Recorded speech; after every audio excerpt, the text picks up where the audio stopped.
Saudi আরবের মতো দেশে একটাও মাজার নাই, একটাও বাবা নাই, বাট আমাদের দেশে বাবাদের অভাব নাই। সাদা বাবা, কালো বাবা, গাজা বাবা, বন্ড বাবা ইত্যাদি অনেকগুলো বাবা আছে আমাদের দেশে। বিসমিল্লাহির রহমানির রহিম। যারা আমাদের প্রিয় নবীকে দেখছেন তাদেরকে সাহাবী বলা হয়, আর যারা সাহাবীদেরকে দেখছে তাদেরকে তাবিন বলা হয়, আর যারা তাবিনদেরকে দেখছে তাদেরকে তাহে তাবিন বলা হয়।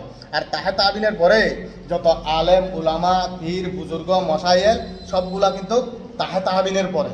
মাজার যদি ইসলামে যদি জায়েজ থাকতো, সৌদি আরবে মাজারে ভরে যেত।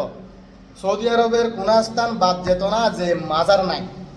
অনেকে বলে সৌদি আরবে মাজার আছে, এটা কিন্তু ভুল কথা।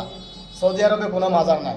যেখানে সাহাবীরা শহীদ হয়েছেন, যেখানে কাফেরদের সাথে লড়াই করে যুদ্ধ করে তারা বিজয় অর্জন করেছে ইসলামের, ওখানে তাদের গুরুস্থান আছে, ওখানে তাদেরকে দাফন কাফন করা হয়েছিল।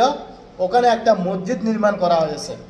ওই মসজিদে আপনারা যারা উমরা করতে যাবেন, হজ করতে যাবেন, ওখানে গিয়ে আপনারা 2 রাকাত নামাজ পড়বেন। এই যে সাহাবীদের জন্য দোয়া করবেন, নিজের জন্য দোয়া করবেন, ইভেন পুরা মুসলমানের জন্য দোয়া করবেন, নবীর জন্য দুরূদ পেশ করবেন, এতটুকু বাস। আমাদের দেশে যে মাজারগুলো আছে, এই মাজারগুলোতে কি করা হয় আপনারা একটু চিন্তা করে দেখেন তো। বাৎসরিক একটা তাদের সম্মেলন আছে। কি জন্য এটা? গাঁজা খাওয়ার জন্য। কি জন্য এটা? অবৈধ কার্যকলাপ করার জন্য। কি জন্য এটা? দান্দা করার জন্য। বুঝতেই তো পারছেন এখন মাজার ইসলামে কোনো অ্যালাউ নাই।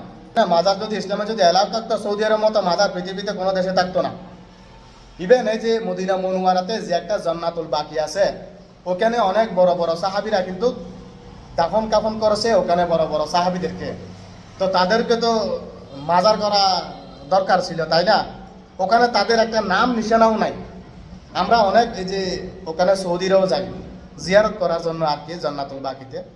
তখন আমরা সৌদিদেরকে যারা এই যে বুজুর্গ মানে দেখতে মানে একদম ভদ্র ভালো, তাদেরকে আমরা জিজ্ঞেস করতাম, বলতাম যে মিন হাগি হাদা গবর। তখন ওনারা বলতো আল্লাহু মাল, অর্থাৎ আল্লাহ জানে, আর কেউ জানে না। তো এটা যদি এই যে নাম নিশানা পর্যন্ত যদি না থাকে সৌদি আরবে, তো আমাদের দেশে এই যে ওয়াল করে ওখানে নাম নিশানা লেখার কি দরকার আছে? কিছুদিন আগে আমাদের দেশে মাজারগুলা ভাঙা হয়েছে, বাট টিভিতে, ফেসবুকে, ইন্টারনেটে, ইউটিউবে দেখছি আর কি, সচক্ষে তো দেখি নাই।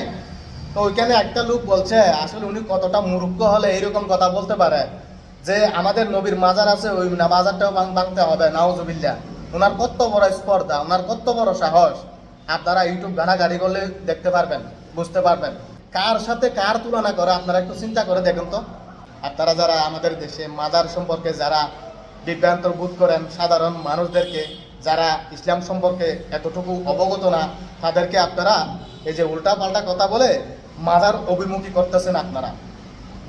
এই পাপের দায়ভার কিন্তু আপনাদেরকে নিতে হবে। ধন্যবাদ, সবাই ভালো থাকেন। আসসালামু আলাইকুম।